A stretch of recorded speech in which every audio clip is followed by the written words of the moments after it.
we are doing our final 1-point perspective exercise before I start talking about 2-point perspective and 3-point perspective, and then finally anatomy.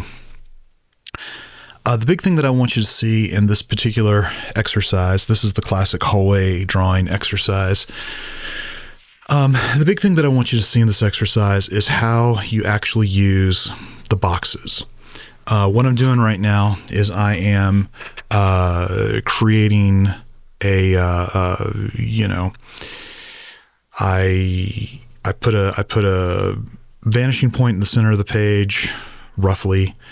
It's actually high center, and now I'm making my marks that are going to help guide me to where I believe that the ceiling of my hallway is going to be, and where the floor of my hallway is going to be, and eventually I'm going to draw some boxes that are going to help guide me in the construction of chairs in the hallway, and some boxes that are going to help me figure out hallways that veer off of the main hallway, and boxes that help me understand how to draw doors.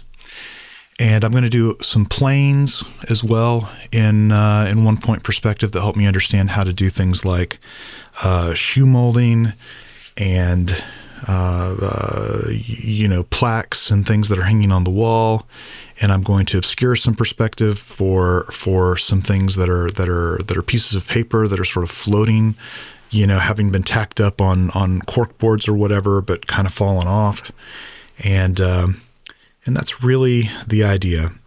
What I'm doing right now is I am just sort of shoring up some decisions about how the doorway looks. I specifically picked a hallway to draw that has a doorway on the far end, so that way I can use my doorway as sort of the focal point for everything else.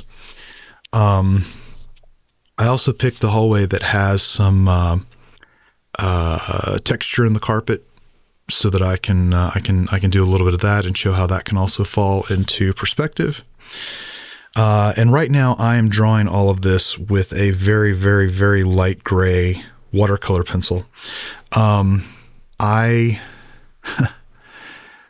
done this particular exercise a number of times with pencil, and thought for the purposes of the YouTube channel, it might be fun to do it with watercolor pencil, because then I can kind of show how to use the watercolorness. That's the word I'm trying to get to. The fake word I'm trying to get to. I'm trying to show how the watercolor can sort of function as tone and in the design, and then I'm going to firm it all up with pencil when I get to the end. I really like these. These are made by Faber-Castell watercolor pencils. I'm using the warm grays. Specifically, the one that you're watching me draw with right now is a warm gray 1. I'm going to use a warm gray 2, a warm gray 5, and I'm going to use a black, but all from the same Faber-Castell watercolor pencil line. Again, I'm using this transparent ruler. I really prefer the transparent ruler when I'm doing anything with perspective, because it helps me use using the lines in the ruler to help me figure out if something I'm drawing is actually parallel or perpendicular to is helpful. Also, being able to use the transparency of it to see how other things fall in relationship to the lines that I'm actually drawing is super helpful. Once I get to the point where I kind of have most of the elements of this drawing decided on in terms of the structure of it, I'm going to cut to you being able to see this a lot tighter from a couple different camera angles. That's about to happen right now. And then I'm also going to speed up the drawing significantly, and there it goes. So hopefully you can now in the bottom sort of see those boxes that I drew that I'm forming chairs out of. There's a tiny box on one side that I'm using to indicate a water fountain. and I'm going over these watercolor pencils with a brush. Brushes that I'm using.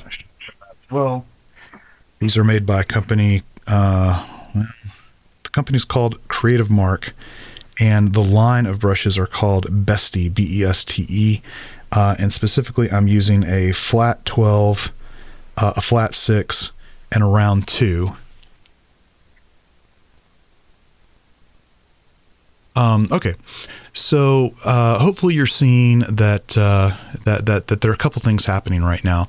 Number one is I'm using the perspective marks in order to guide my decision making for all of the objects, whether it's the hallway or the doors or the hallways that fall off of the main hallway, or the chairs or whatever. I built boxes in all of those circumstances, and now I am using those boxes to inform me how to build the larger structures.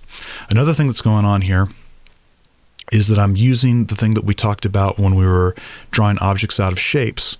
I am constantly trying to make marks that follow the form of the objects that I'm seeing, whether those objects are walls or carpets or chairs or anything else in the world. I'm continuing to think through how all of that works together in terms of making my final product.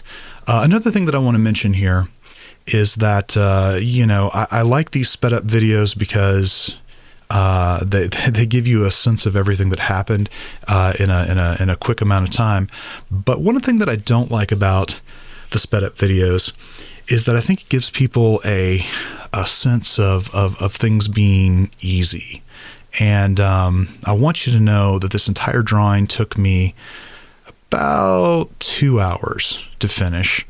And I think that and remember that I've actually drawn this same hallway 2 or 3 times for various intro to drawing classes that I've taught here at the university where I teach. And as a result of that, I want to make sure that you understand that, drawing like this for a novice or a beginner should probably take somewhere in the neighborhood of about 3 or 4 hours. And if you think you're going to knock this out in 10, 15 minutes and be frustrated because you didn't get it finished that fast, that's not realistic.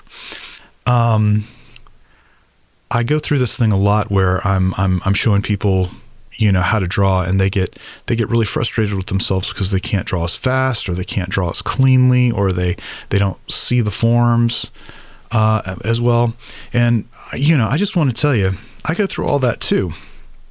I have people that I follow who are better artists than I am, better draftsmen than I am, who can do all of this stuff faster or cleaner or better. They have better command over, oh, by the way, right there, I'm using a, what is that? It is a white charcoal pencil made by a company called Generals. I wouldn't recommend this particular brand. I think this is just all I had in the studio. And I also am going to firm it up with just a 4B drawing pencil at the end. I'm just going to use it to make some final defined marks, especially on that cork board over on the right-hand side of the image. But seriously, don't get too stressed out if it's taking you a while. Oh, and I'm also using some more of that gouache titanium white paint that I mentioned in a previous video. It's acrylic gouache made by a company called Holbein. I use it all the time for, firming up white spots in the drawing. So in this case, I'm using it to help solidify where the lights are. I'm also using it to solidify reflections on the doors and reflections on the chairs and reflections on the handles of doors.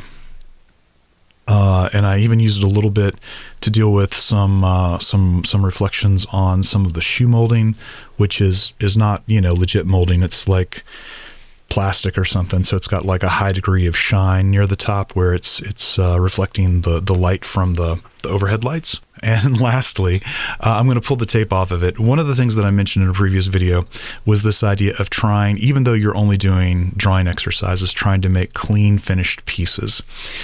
And one of the ways that I do that is by putting the tape on my pieces in a way that like I get this really, really clean 1 inch margin around everything. And that creates sort of a frame on the piece of paper itself.